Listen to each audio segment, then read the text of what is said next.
I do think it's very important that he is not seen to be an impediment in any way. But I also think it's important that the European allies do all that they can to keep the United States on side, because the reality is that despite all the positive language coming out of the UK and indeed other European allies, the Europeans do not have the military capability required to support the Ukraine the way it is supporting yet. And in the interim, whilst they build back the deficit of the lack of investment really since the end of the Cold War, they do need to keep the United States engaged.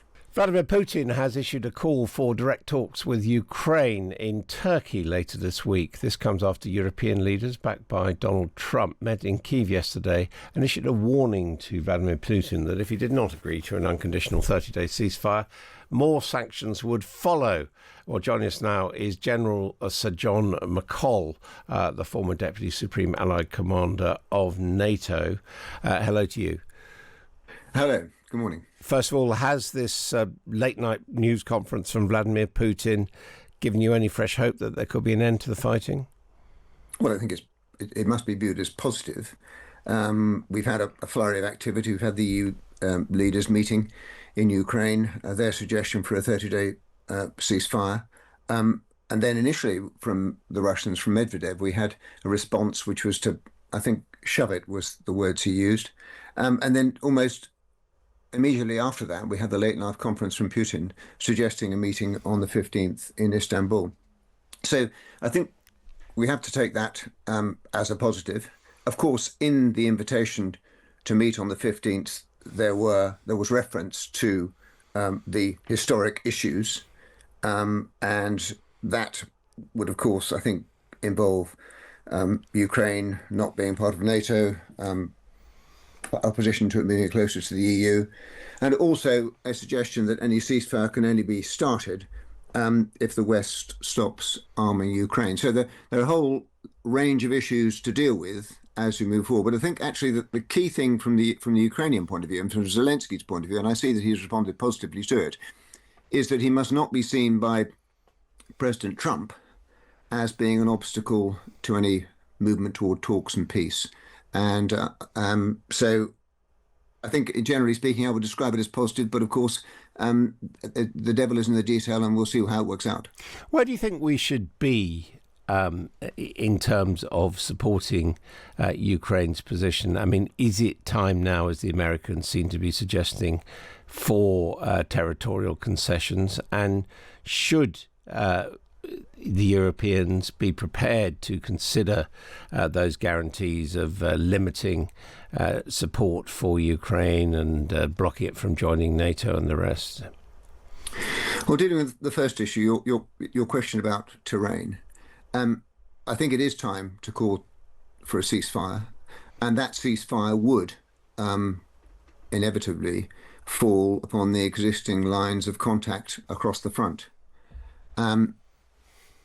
I don't think the Ukrainians could agree to a long-term constitutional separation of any of their territory and the allocation of it to Russia. So I think what we would see is an interim situation where the conflict is effectively frozen with a view to negotiations subsequently. But I do think it's time for us to encourage them to go down that route. Why? Because I don't think the United States are going to continue to support them in a way which will allow them to win the conflict and to force the Russians back, and nor do I think the Europeans, despite the very bold rhetoric we're hearing, will do so or in a position to do so. So yes, the deal is it's unjust, it's unreasonable, it's unfair, but as other commentators have said, I think it's probably time to take it with a view to returning to the legality of it. And do you think there's any likelihood that Russia would be prepared to agree to a ceasefire without the other guarantees that it's asking for? It's difficult to look inside Russia to see exactly how significant the pressures that have been brought to bear and what effect they're having internally.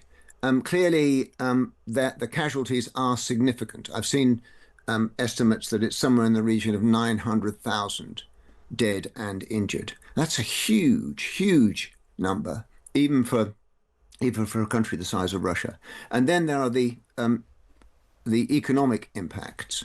And if, as the European leaders have said, the impact of not agreeing to some kind of ceasefire is significant further sanctions, and if those sanctions are supported by the US in terms of secondary sanctions, then I think it could be that Russia is maneuvered into a position where it may be that it will compromise on some of the conditions that it is laying down at the moment.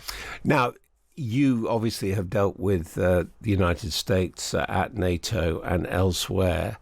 Is it your perception that there has been a big shift in the Trump administration away from a frankly pro-Putin position? I wouldn't describe it as a big shift. We've seen, you say, more muscular language, both from the president and from the vice president, J.D. Vance. And I think that is definitely positive. But this administration has demonstrated that it can turn on a sixpence, and it can reverse its positions on a whim. And therefore, going back to the point about how President Zelensky reacts to the current peace proposals on the table, I do think it's very important that he is not seen to be an impediment in any way.